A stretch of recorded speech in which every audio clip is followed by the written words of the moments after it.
Hello, everyone. Honored as always to be joined by Vice Chair Ted Lieu and also Representatives Sarah McBride and Shamari Figures, new members to Congress who have been amazing advocates for their communities, for their regions, and honored to have them here. We're here today because Donald Trump and House Republicans are failing the American people. They're failing to address the healthcare crisis that they've created. They're failing to lower costs, and they're failing to make life more affordable for hardworking Americans. Families are struggling to get by, yet Republicans continue to be more focused on on the bidding of their billionaire class friends than helping people that they represent. Ahead of the holidays, Americans are seeing prices go up for gifts and groceries, and the family gatherings that they are planning are becoming more expensive. On top of that, Republicans have no real plan to ensure Americans' healthcare premiums don't skyrocket before the end of the year. They highlighted that and stood for that even just moments ago. For months, House Democrats have been sounding the alarm that Republicans need to work with us on extending the Affordable Care Act tax credits to keep healthcare costs low for American families. And we put forward a plan that has the support of every single member of the Democratic caucus. We only need 4 Republicans to join with us in signing a discharge petition to prevent the American people from losing their healthcare coverage.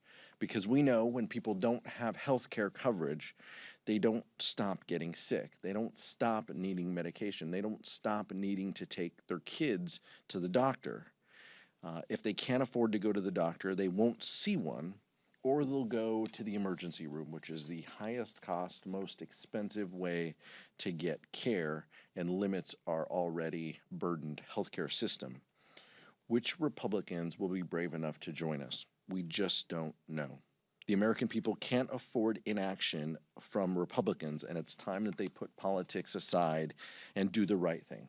Lower costs, save healthcare, put the American people first. Now turn it over to Vice Chair Ted Lieu. Thank you, Chairman Aguilar, and I am so honored to be here today with 2 of our amazing freshmen, Shamari Figures and Sarah McBride. I also want to note that we had an election yesterday in America, and I want to congratulate Eric Gisler in Georgia for flipping a state House district. And just to give you some context, Democrats lost that district last term by 22 points. He won it last night. And I want to congratulate Eileen Higgins, the incoming mayor of Miami. She flipped that seat from red to blue, and she overperformed by 20 points.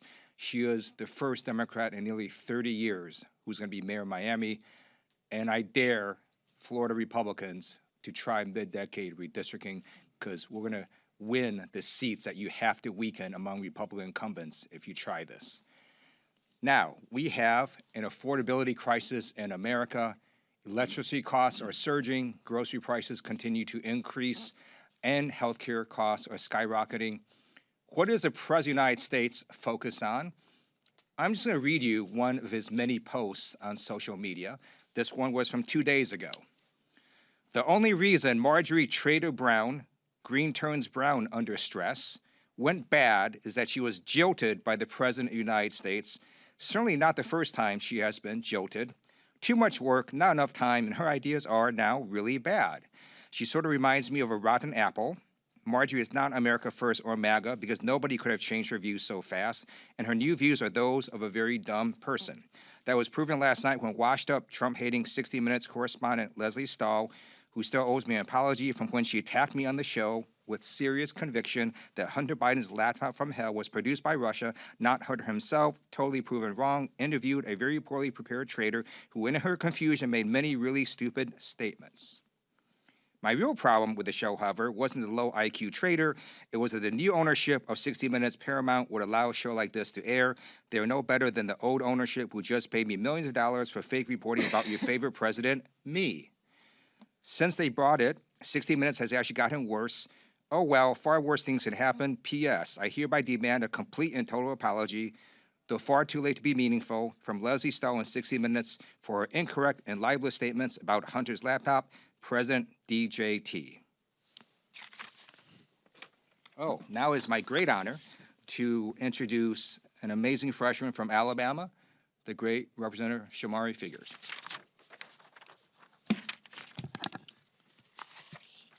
Thank you, Congressman Lieu. Look, we're in the middle of a healthcare crisis, and the stakes could not be higher. Millions of Americans rely on healthcare subsidies to be able to afford coverage, and 50,000 of those Americans are located in my district in Alabama. And it's not just a talking point back home. This is real life for people. I represent one of the poorest districts in the country. The individual median income in my district is just north of $32,000. To say that another way, 50% of the wage earners in my district earn less than $32,000. And so when we talk about 50,000 people's healthcare premiums on average increasing by a little more than double in a district where the income is just north of $32,000 on average, it's more than a talking point. It's something that hits people in real ways in real life. It's not something people can afford. And beyond the personal side of it, my district as a whole is one of the worst for healthcare access and outcomes in the country. I have 13 counties in my district. You can only deliver babies in 2 of the 13. 10 of the 13 counties either have hospitals that have closed, are in the process of converting to REHs so they don't close, or are on literal financial life support under the threat of closure.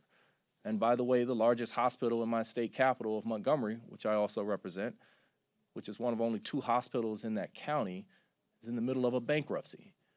And so healthcare access is something that is deeply personal to my district, and to make the cost of healthcare unaffordable for people, completely unaffordable, to put it completely out of reach for people is something that is irresponsible and something that we have the ability to be able to stop, because it's going to put more stress on the hospitals that we still have.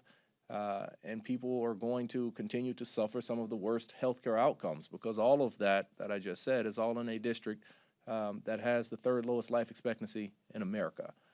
And so this is something that we have to get Republicans on board to fix. We just need a few. We just need a few to join us to do the right thing. We need a few to step up to the plate, to show that they understand and they know that supporting life doesn't end at birth. It is something that we can do and something that we need to do here in Congress to make sure that the American people, in the richest nation that the world has ever known, that healthcare coverage, healthcare access is not something that is a luxury that is only available to the wealthy, and something that is only available to the few. And so I am proud to stand here with my colleagues to bring up this issue once again, yet again, something that we have been pressuring now for since I've been here in Congress for the better part of the last 10 or 11 months, but something that obviously Democrats have been pushing for decades. And we're going to continue to wave this flag. We're going to continue to beat this drum. We're going to continue to do this on behalf of the constituents in Alabama's 2nd Congressional District and those across this country, because it's the right thing to do. And with that, I'll turn it over to Representative Sarah McBride. Thank you so much to my fellow freshman Representative Figures, and thank you so much, Chair Aguilar and Vice Chair Lieu, for inviting us today. Across Delaware and around the country, families are being hit from every direction, at the grocery store, at the pharmacy, and of course now in their healthcare premiums. In 2024, Donald Trump promised the American people that he would lower costs on day one. But we all know that whether it's his business partners, people who worked for him, or the American people, the one through line throughout Donald Trump's life is that he has never met a promise that he was not willing to break. Because 1 year into the 2nd Trump presidency, all we have are a litany of broken promises and billionaire tax breaks.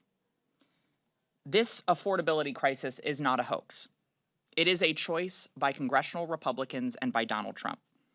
A choice to impose a tariff tax on small businesses and consumers. A choice to cut food assistance. And a choice to insert a $1 trillion bomb into the center of the American healthcare system.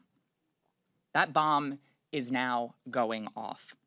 Premiums are skyrocketing. The largest cut to Medicaid in American history is on the horizon. Rural hospitals and doctors' offices are already closing. Trump care has arrived, and it is dangerous and it is deadly. I hear it every single day back in Delaware. Dave, a constituent of mine in Newcastle, pays $350 a month right now for his wife's marketplace plan. Next year, without the ACA tax credits, those premiums will jump to $1,200 a month. His wife lives with a disabling spinal condition, diabetes, hypertension, depression, and takes dozens of daily medications. Without this tax credit, they will lose their coverage that is keeping his wife alive. People like Dave are doing everything right, but Republicans in Congress continue to fail them. It's not too late for my Republican colleagues to do the right thing, to make a different choice. As has been mentioned, we only need 4 Republicans in Congress to demonstrate courage on behalf of their constituents by signing this discharge petition to force an up or down vote on protecting care. But I'm not going to hold my breath, because while we are freshmen, while we are new, what has become abundantly clear to us in the last 11 months is the only thing that congressional Republicans are more loyal to than Donald Trump is to cutting the health care of the American people. Imagine winning those elections, getting all of that power, and spending all of your political capital on kicking millions of people off their coverage and jacking up healthcare prices for everyone else. People deserve so much better than what congressional Republicans and Donald Trump have offered them. I ran for office after my experience as a caregiver to my husband during his battle with terminal cancer. And I simply do not believe that in the wealthiest nation on earth, any American should have to go without the health care that they need to live and thrive. And so long as there is air in our lungs and breath in our bodies, House Democrats will fight for an America where every single American can get the health care they need regardless of where they live and regardless of who they voted for in the last election. And so with that, I'll turn things back over to Chair Aguilar to answer any questions. Thank you, Representative McBride.